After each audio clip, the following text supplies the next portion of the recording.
আমরা ওসমান হাদির পক্ষ থেকে কোনো পারিবারিক আর্থিক সহযোগিতা চাই না, কোনো অনুদান চাই না, শুধু একটাই চাই, ওসমান হাদির অসমাপ্ত বিপ্লবকে আপনারা সমাপ্ত করবেন। আপনারা যদি রাজি থাকেন আমার সাথে ওয়াদা করেন, ইনসাফের বাংলাদেশ গঠন না হওয়া পর্যন্ত আপনারা শান্ত হবেন না। ওসমান হাদি শাহবাগে দাঁড়িয়ে বলতেন, এই শাহবাগ হাজার বছরের মুসলমানদের কাছ থেকে এই বঙ্গভূমির স্বাধীনতা কেড়ে নিয়েছে। এই শাহবাগে ফ্যাসিবাদের জন্ম হয়েছে। আমি এই শাহবাগ থেকে ফ্যাসিবাদকে রুখে দেব। এই শাহবাগে বসে আমি নারায়ে তাকবীর স্লোগান দেব।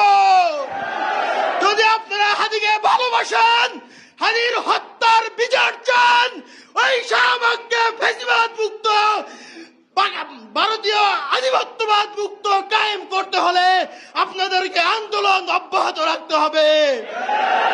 আমি আমার বক্তৃতা শেষ করছি। আপনারা হাদির 8 মাসের সন্তানের জন্য দোয়া করবেন, ওর ওয়াইফের জন্য দোয়া করবেন।